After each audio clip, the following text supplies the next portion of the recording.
večer še enkrat, hvala, ker ste ostali. Jaz bom zdaj prosila, da se na odru pridruži tako igralska ekipa, režiserka že prišla, pa Iza Stretar tudi nekje je.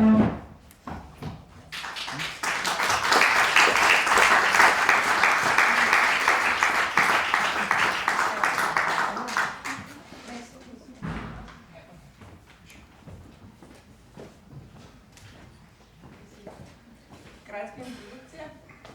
Grega Zorc je bral vlogo Mirana, Jure Zorc je bral Jana, Saša Mihelčič, brala Andreja, Vanja Plus, ki je bila Zoja, Tine Špik, ki je bil Mitja, na koncu sedi režiserka, Jana Košuh in avtorica teksta Iza Strehar, moje ime je Eva Jagric in sem bila dramaturginja pri Bioprizoritvi. In glede na to, da imamo danes tukaj avtorice teksta, bom to priložnost izkoristila in začela pogovor z njo.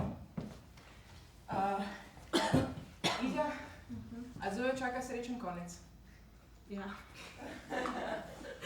To sem se pogovarjala, da imaš vprašala. Mislim, kakor kdo gleda, ne, mislim, zdaj govorim na podlagi teksta, zdaj ne vem, kaj mislim, še nič, jaz sem vse prizoriti, kar je bila ideja. Samo meni se zdi, da pač ene trika bo pač lupala, mislim, ona ne bo. Verjetno ne bo imela družine pa tako naprej, ali pa pač mogoče so počutila z Jano, bo imela družino, samo ona, mislim, ne bo pač ona potonila, kako se bo pač borila, bo pač imela vsak tok čas eksistenčno krizo in pa umrla za rakom na pljučih pri 60-ih. Pozitivna spodbuda. Mende je zelo zanimiva zgodba, od kje je ideja za naslov? To ni zanimiva zgodba, to je interna zgodba, mislim, se pač funkcionira kao, mislim, če razumeš kot metafora, je pač avtocesta kao neko hitro bežeče življenje in hlod pa človek, ki se ne znajde na njem sam. Fora naslova je v bistvu izpred 12 let, ko sem jaz sem ful brala Novohlačnike in moj brat tudi. In moj brat mi je en dan pač rekel, Iza, si šla v knjižnico, ko so novi Novohlačniki, jaz pač kaj ne, niso pač, ja, pač so novi Novohlačniki, a res, kako pa naslova, ja, hlod na avtocesti. Ma to best, jaz sem itak naslednja knjižnica, jaz tam vem, da vidi čakaj. Ja, jaz pa ta nove Novohlačnike. Ma Iza ni novih Novohlačnikov, ja pa nove Novohlačnike bi imela, če mi brat rekel, da so, ja pa če jih ni Iza, ja pa so, pač naslov je hlod na avtocesti, ni tako, sem jaz na glas rekla, hlod na avtocesti mi je bilo jasen. Ne vem, pač nekdo pač se pošalil z mano, ampak sem v tistem momentu tako rekla, no ja, ne, jaz bom pač en dan bom napisala neko delo in dala naslov hlod na avtocesti, da se nikoli več ne zgodi mali punčki, da reče, da bi rada brala hlod na avtocesti in bi dobil odgovor, to pa ne obstaja.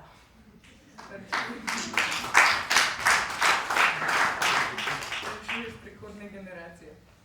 Rešuješ prihodne generacije.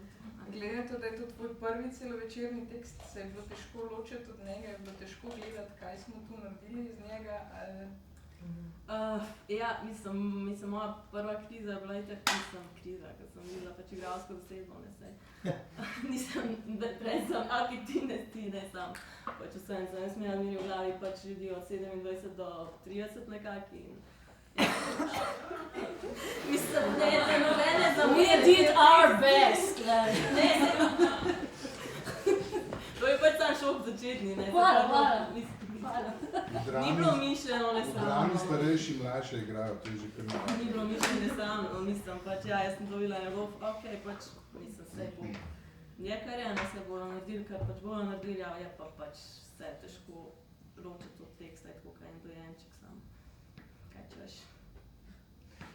Na to temo se bomo obrnila nate, Jana, se ti zdi, da ko delaš bralno uprizoritev, imaš več respekta do teksta in do dramatika, kot pri odrski uprizoritvi si upaš več, mislim, manj črtaš, se manj oziraš na to, kaj bi ti hotel, ali... Zagotovo manj črtam, zato ker je funkcija bralne uprizoritve popolnoma drugačna kot funkcija uprizoritve. In tukaj smo črtice, ki smo jih vlekli, za kar se ti opravičujem, ampak je bilo nujno. Smo jih zelo s težko roko vlekli in zelo smo 3-krat premislili, preden smo si drznili počačkati po delu mlade avtorice, ki smo ga vsi z velikim spoštovanjem sprejeli in probali predstaviti na najbolj reprezentativen način, no. Samo to. Nekako si začrtala formo teh govorov na publiko, formo apartejev, s kakšnim namenom oziroma kaj točno? Torej, ti aparteji so bili v funkciji tega fantazijskega Zojinega sveta. Nisem prepričana, da je to prišlo v taki meri do izraza, kot bi mogoče bilo v celovečerni uprizoritvi. Ampak gre za to, da ta Zoja je zelo punca z burno domišljijo in si veliko stvari namisli.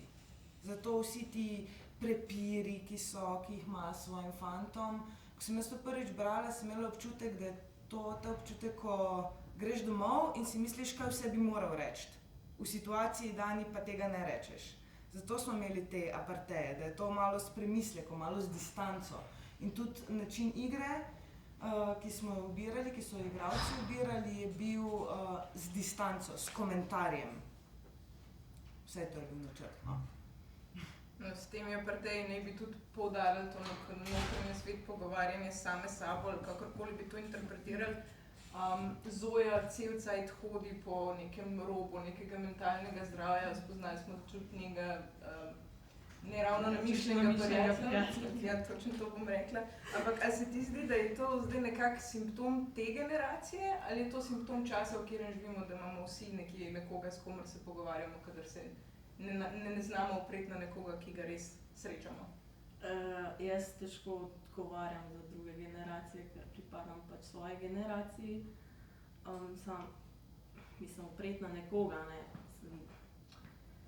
Zdi se zmeri vsi pač malo v glavi pogovarjamo z nekom, no. Mislim, ali pa samim sabo resnica, ne. Pa samo včasih pač reči sogovornika v glavi in se pač malo pogovarja z njim, ok, to zdaj jaz zvenim pač nestabilna, sem glihkar slišala na glasno, ampak ne, mislim, včasih pa si, mislim, vse si že naprej včasih pač predstavljaš, kako bi, ne vem, mislim, ok, ti si moja sošolka, če bi ti pač me en profesor na faksu razkuril, bi jaz pač preden bi prišla do tebe že premljena v glavi, kako bi ta debata šla v resnica, ne. Tako da ne vem, če to simptom generacije, mislim, ne znam ti odgovoriti na to vprašanje, no. Tle sem zdaj obrnila na igralski del. Nekako se je Iza rekla, da ne bi bili to 27 do 30-letniki, vi ste mogoče majčkeno starejši. Kako gledate na to mladino oziroma koliko težje se je bilo recimo v tem primeru poistovetiti s temi ljudmi, ki so resnični in ki jih vsak dan srečujete na ulici, kot pa z nekim konkretnim dramskim likom, s katerim se ponavadi srečujete, ko delate tekst? Lahko jaz začnem, gremo po vrsti. No, meni se zdi mogoče, da bi se navezal naprej, mogoče ni zdaj to stvar generacije te ali ne. Se mi zdi, da vsaj kakor sem jaz razumel, pa kakor razumem, je to bolj v razvoju enega mentalnega pogleda enega človeka, ena faza, bolj se mi zdi, ker sem jo tudi sam dal skozi, no, tako da to nekako mi ni zdaj tuje bilo, ne. Ampak seveda bi prej označil to kot fazo, oziroma eno obdobje, ki pa tudi mine, ne. Ker človek se malo peče, malo začne razmišljati, tudi drugače vidi, da ni vse tako ne, pa brez veze, pa itak je vse tako. Mislim, vse je tako, ampak vse moraš gurati naprej, ne. Tako da, ne vem, z tega gledišča sem razumel, kaj ne bil point, ne. Tako da mislim, da se tudi od vas kdo, se lahko tudi kaj vprašali, pa kdo kaj pove, da se vsak najde v enem segmentu, ali enega, ali drugega lika, ali pa situacij, ne, ki jih je tukaj kar nekaj, ne. Tako nekako. Ja, meni se zdi, no, da jaz sem spoznala ene stvari, recimo, ko sem jih tako vezala na generacijo, ne, recimo. Pa ne sam tematiko, tudi način pisanja, ne, ker se mi zdi, da je zelo ja, da je slog v bistvu zelo, mislim, je tudi tak tip teksta, ki ga mi recimo v drami ga redkej srečaš, ne, ampak takole za bralno je čisto zanimiv v bistvu, ker je res en poseben tip pisanja, no, pa tudi se mi zdi, da je bolj za neko generacijo. Mislim, da lahko prebereš ne samo skozi tematiko, ki se ukvarja, ampak tudi način pisanja, ne, ki se vidi vpliv recimo enih žanrov, ki jih mogoče tudi drugje gledaš, ne samo v gledališču, ne. ameriškega sveta, tudi, ne. Ja. Ameriškega jezika, no prosti, če te... Ne, sprav nič, Pač nič tukaj ne. ti se zelo direkten prevod z angleščine, ne, s fraz, ne, don't give me that face, ne mi dajati tega obraza. Recimo take so, no to je mogoče res ta generacija, no. Mi smo sam ful pa cool govorili, no, recimo. Najdel, kar smo mi prišli. Ja. Tines, ti si del te generacije. Ja, meni ni bil problem se poistovetiti z likom, še posebej zato, ker je namišljen. Prav tebe ni zdaj kje. Se iluzija. Tako da, ja, to je to, no. Kot mogoče zanimivo dejstvo po Izini ideji, ne bi ravno tvoj lik bil najstarejši, okrog 40 let. Tisti, ki deli modrosti, ki ima izkušnje, ali kako si ga zamišljala? To pa nismo vedeli, ne. Kako točno je bil zamišljen ta lik v resnici? Mislim, prizoritveno kot tek, mislim, to je Zoja pač je delala, mislim, v predzgodbi kot psihologinja, ne, in ja, se je pač ful ujela s tem, mislim, včasih pa z enimi ljudmi pač preprosto klikne in pa zginejo svojega lajfa in pač, ker Zoja nekako v tistem obdobju ni nekako znala z ostalimi tega klika dobiti, je pač naprej gurala te pogovore, čeprav ni več delala kot psihologinja, čeprav je pač Mitja že šel iz zapora in pač se zaposlil nazaj, no. Mislim, je pač osnovan na resnični osebi, sam ga je Zoja manjše nadgradila in mu daljšala življenjsko dobo, no. Super. Ampak kdo iz publike, mogoče še kakšno vprašanje, komentar, karkoli.